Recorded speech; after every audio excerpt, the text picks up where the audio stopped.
Do you like Easter eggs? Because we know that James Gunn does. As a matter of fact, there are still Easter eggs in Guardians of the Galaxy 1, 2, and 3 that have not been discovered, and James Gunn says he will not reveal them up until people discover them. We've still had new Easter eggs from those films revealed as far back as last year. So, in anticipation of Superman, James Gunn says keep your eyes and ears open because this is the most Easter egg filled film he's ever made. And it's also going to include a major Easter egg on the history of the DC Universe and the metahumans.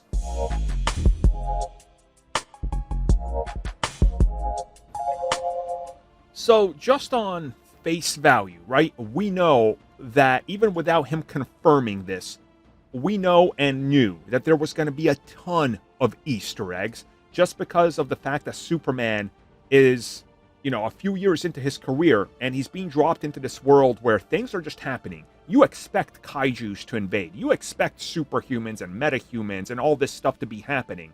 We saw in Creature Commandos, it's just taken at face value. Same with Peacemaker and the Suicide Squad, which are loose cannon. So in a brand new interview, James Gunn was specifically asked about this, and he said that this is the most Easter egg layered movie that he's ever made. He said he doesn't even know how many Easter eggs there are at this point, and he says that if you look at every single character in this film, they're all from a comic book. And there's Lex's control room. There's other characters in there from the comics that aren't named and we don't know so far. And he says that he talked to some of these writers and artists from the comics and made sure that things lined up. And he says that this was a whole idea from the very start, to layer the DC universe as much as possible so people understand what's going on here. And that there is a specific huge mural in this piece in the background that's going to establish the history of metahumans in the DC universe from the beginning to where we are now.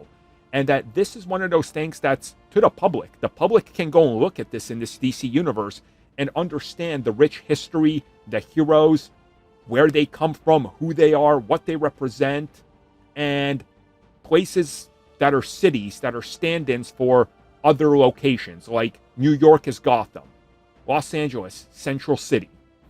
All those places exist in this universe. So keep your eyes and ears open for them because there's a lot to take in. Now, I've seen some people take issue with this and I don't get it. It's not crucial to the story. Like, if they mention Gotham, it's not crucial to the story, guys. Gotham is just another thing, another city that's populated by metahumans and heroes that exist out there. It's like your local news. If you're in New York, you're watching it, they might report on an event happening in California. It's like that. Or down in Texas, they'll report on something happening in China. It's an ongoing world. It's not crucial to the plot. But what he wants us to know is that it's layered because this is the universe you're in.